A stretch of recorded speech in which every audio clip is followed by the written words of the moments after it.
El sismo 6,7 grados Richter que afectó ayer en la región de Tarapacá obligó a evacuar a más de 100.000 personas de las zonas costeras de al menos 3 regiones del norte grande. Durante la emergencia se produjeron atochamientos y desórdenes que no pasaron a incidentes mayores, afortunadamente. Queremos analizar la reacción que tuvo la ciudadanía, los organismos de emergencia, y para eso nos acompaña el experto en emergencias, Michel Delerve. ¿Qué tal, Michel? Gracias por venir a CNN. Muchas gracias por la invitación. ¿Cuál es tu evaluación de una manera muy general respecto de lo que pudiste ver ayer, del manejo de una nueva emergencia, en este caso en el norte? Yo creo que hay que diferenciar dos responsabilidades y dos actores que son muy relevantes en esto. Lo primero es la comunidad. Yo creo que la comunidad se va demostrando que en nuestro borde costero, después del 27F, tiene absolutamente claridad de la necesidad de evacuar. Y eso va a ocurrir sí o sí.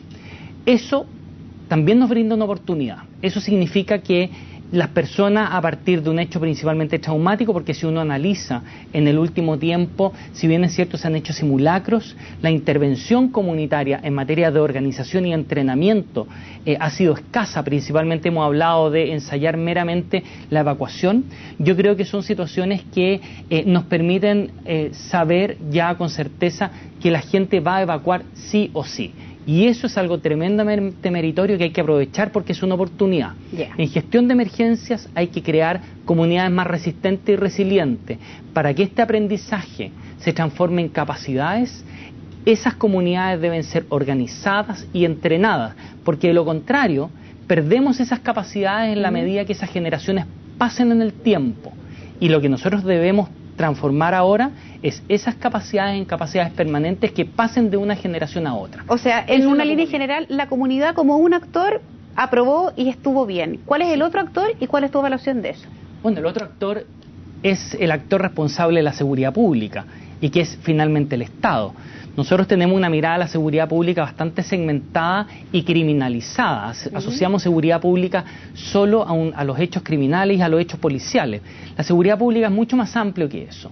Y en ese sentido yo creo que hay dos elementos. Uno, que tiene que ver con la preparación, que tiene que ver con la mitigación, tiene que ver también con la respuesta. Cuando nosotros ayer vemos una acción del Estado, no podemos evaluar esa acción exclusivamente a partir de lo que hace la comunidad, precisamente porque lo conversaba fuera de pantalla con una productora. Yo le decía, bueno, si tú empiezas a evaluar tu acción como canal frente a la calidad de tu entrevistado y no a partir de la calidad del entrevistador, del camarógrafo, de quien está en el switch, estamos con problemas. Porque en definitiva tú como canal tienes que preparar tus propios recursos. En eso debemos hacer un análisis concreto respecto de lo de ayer. 600 instrumentos que se han adquirido por el Estado, que están presentes, de los cuales solo el 10% se han colocado, se han instalado en terreno y envían señal para hipocentro y magnitud, pero lo más grave, 297 instrumentos técnicamente llamados acelerógrafos, que para que la comunidad nos comprenda, son 297 instrumentos fundamentales para sismos grandes y que son además fundamentales para determinar la alerta de tsunami. ¿Funcionaron? No, porque no están conectados. ¿Y por qué no están conectados, Michel? ¿Y por qué solo el 10% de esos 60 aparatos está en operación y no la totalidad? Bueno, es algo que debería responder el director de la ONEMI, porque el año 2010... la administración que acaba de salir como gobierno, pero el director de ONEMI pertenece a la antigua administración, el año 2010 ellos recibieron un gobierno con cerca de 600 instrumentos para la red sismológica financiados. Para tener un tema meramente proporcionalidad, 600 instrumentos o equipos implica quintuplicar la capacidad instrumental que había al 27F. Para que veamos que realmente era un impacto muy importante. Y el 2010, esa administración recibe los instrumentos financiados y en proceso de compra. Y lo que hace la ONEMI de ese momento, post 27F, es que los instrumentos que iban a ser instalados por los expertos, que son los sismólogos de la Universidad de Chile, se les pide que devuelvan esos instrumentos porque la ONEMI empieza a diseñar un plan para instalación de esos instrumentos y que también se asocia con el MIMBU, con el Ministerio de Vivienda y Urbanismo. O sea que eso finalmente quedó en nada, dicho en un resumen. ¿No se instaló aquello que se tenía que instalar o que estaba comprometido o financiado para instalarse? Sí, claro. De hecho, Lo único que se ha instalado es el 10% de esa capacidad de 600 instrumentos. Michelle, corrígeme si estoy equivocada, pero yo converso contigo, la sensación que me queda es que ayer la sacamos barata. Porque finalmente, dicho, insisto, en un lenguaje muy coloquial y para que a nuestro público le quede meridianamente claro.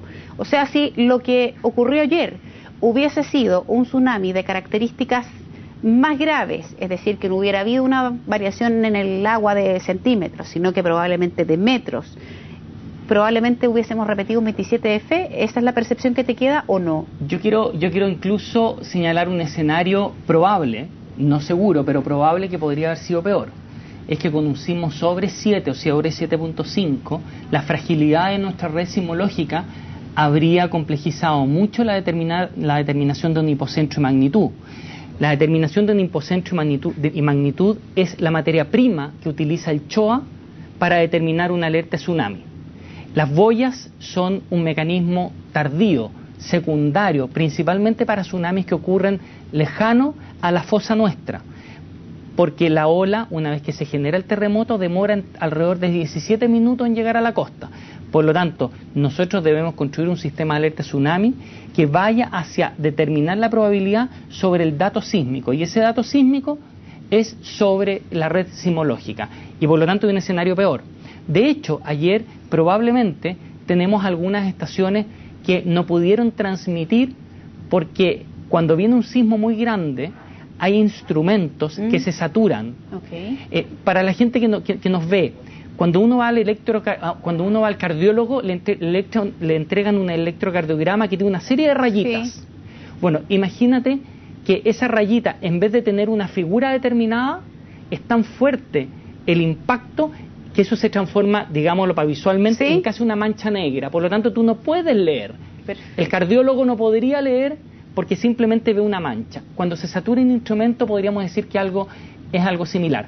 Los acelerógrafos, que no están conectados, que no envían información al centro sismológico, hoy día, que son los más robustos, son los que permiten funcionar en esas situaciones extremas. Para ir avanzando respecto de cómo se prepara un país como el nuestro para efectos de sismo, ¿tú podrías decir que la inversión está hecha, solo falta la implementación y la adecuada implementación de eso, o todavía estamos muy, muy al debe como lo estuvimos probablemente en el 2010, donde probablemente los sistemas de telecomunicaciones, los mismos instrumentos que medían estaban con serias deficiencias? Nosotros seguimos con el mismo modelo de gestión fragmentado. ¿Ya? Ahora, es un modelo de gestión que por lo menos tiene 40 años en Chile, y cuando uno mira más allá de la cordillera, es un modelo de gestión que está obsoleto hace por lo menos 30 años. ¿Ya?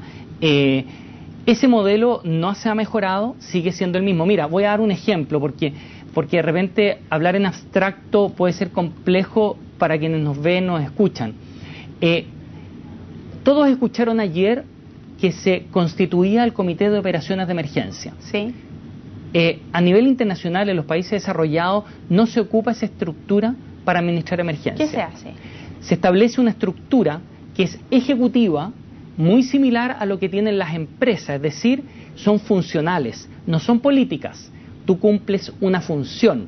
Acá en este COE es una suerte de... Mira, para graficarlo, en vez de tener una mesa redonda como es un comité, tú tienes una mesa rectangular donde hay gente que manda, hay gente que tiene liderazgo, hay gente que cumple una función.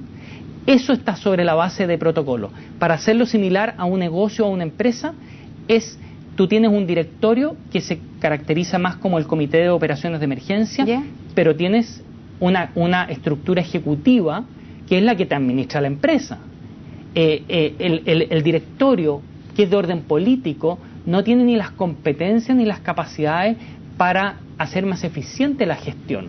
Nosotros seguimos con esa forma, y es la misma forma que se replicó el día de ayer, es la misma forma que viene replicado en el proyecto de ley que está actualmente en el Senado. Y respecto de eso, ¿cómo uno podría entender que en un país como Chile, que ha temblado desde que uno tiene uso de razón y que va a seguir temblando, y que tiene emergencias cada cierto tiempo que ponen al país en aprietos, ¿por qué no se han hecho las modificaciones del caso? Porque no se ha logrado transmitir, ¿crees tú, la real importancia que tiene esto? ¿Porque no se han depositado los recursos en términos de dinero para poder hacer esto? ¿A qué lo atribuye esto? El año el año que hubo la crisis de Aysén, no sé si la recuerdas, que hubo una seguidilla de sismos, hubo una decisión de ese gobierno de la presidenta Bachelet de destinar 18 millones de dólares para fortalecer la red sismológica. Se compraron los equipos hoy día están, pero no están instalados, no están brindando su función. Esto es como tener una ambulancia en el estacionamiento y sin benzina. Correcto. ¿Cierto? Y sin paramédicos, pero ahí está la ambulancia. Entonces, yo creo que me parece muy buena tu pregunta porque es fácil responderla desde el momento en que, en este caso concreto, un tema estratégico para la seguridad nacional, estamos hablando de que los equipos están, por lo tanto, no es un tema de recursos.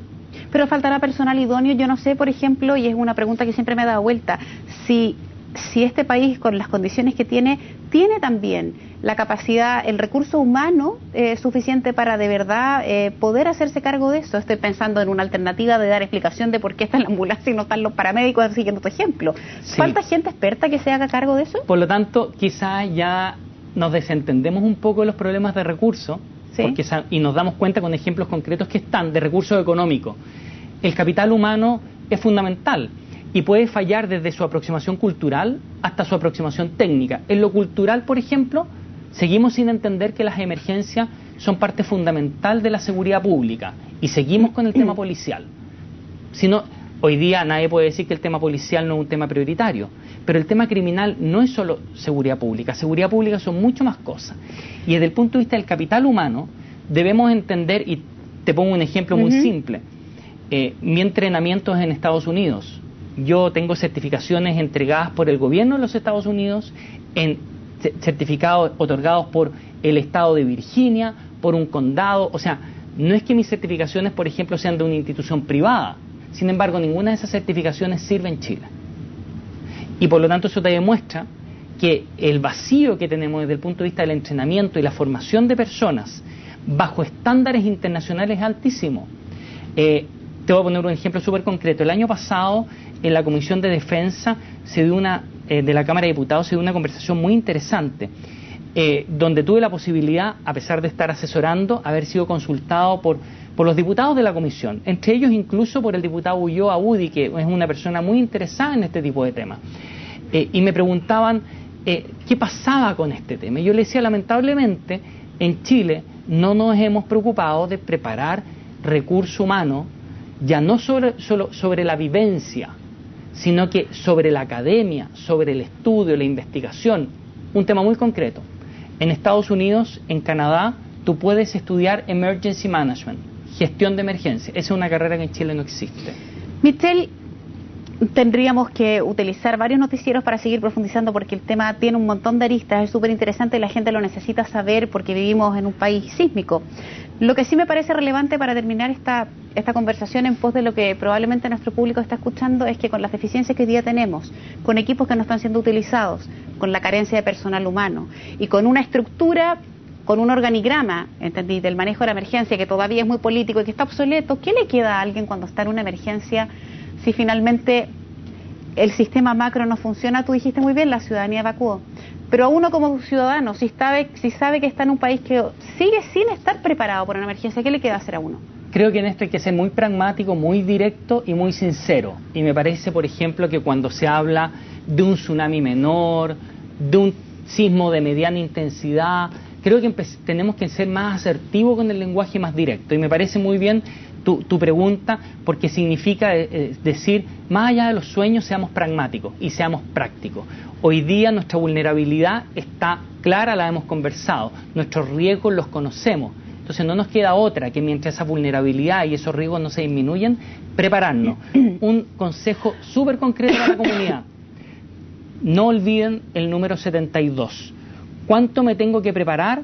Es por 72 horas. ¿Por cuánto tengo que tener víveres, agua y ser capaz de sustentar mi funcionamiento?